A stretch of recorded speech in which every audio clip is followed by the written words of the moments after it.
Kalau orang tidak menggunakan kacamata akhirat, dia tidak akan pernah bisa menempatkan Nabi itu sebagai teladan.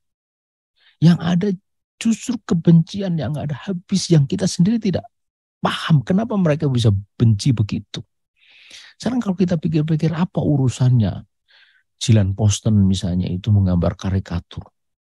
Apa salah Nabi kepada mereka? Gak ada. Ya kan? Orang itu bisa bikin salah itu kalau dia hidup sejaman. Bukan hanya sejaman. Bahkan hidup di dalam satu tempat. Bukan hanya satu tempat. Dia berinteraksi. Sekarang coba kita hidup di sini. Di Ustadz Amar di mana? Cianjur atau di mana ya? Bagaimana bisa membuat salah dengan orang yang ada di, jangan lagi dengan negara lain ya, dengan orang-orang yang ada di Bandung. Kita hidup sejaman. Bagaimana bisa salah? Bisa bikin salah? Nggak bisa, kecuali ada interaksi. Gitu. Kalau tidak ada interaksi kan nggak mungkin bisa bikin salah. Ini sudahlah beda tempat, beda pula zaman. Bukan hanya beda zaman 1-2 hari, 1-2 tahun, bukan. 1400 tahun beda. Jadi tidak mungkin andai umpamanya umpamanya nih, Nabi itu melakukan kesalahan kepada mereka. Itu tidak mungkin. Nabi sudah meninggal. Lalu kenapa mereka benci? Kenapa coba? Gak masuk akal kan?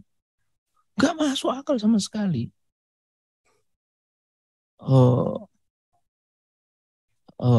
Apa ini Salman Rushdie juga. Coba apa?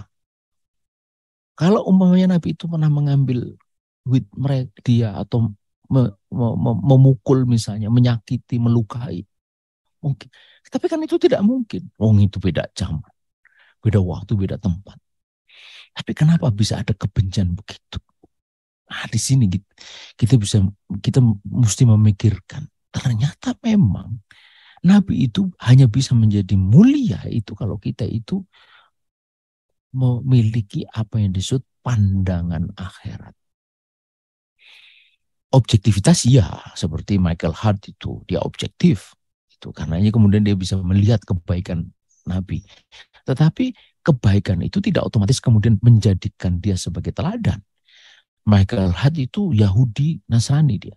Dia keturunan Yahudi beragama Nasrani. Dia seorang profesor aeronautika di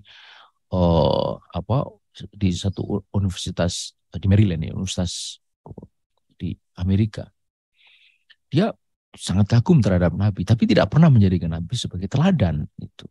Kalau kita kagum kepada Nabi dan menjadikannya sebagai teladan, karena apa? Karena kita memiliki pandangan akhirat.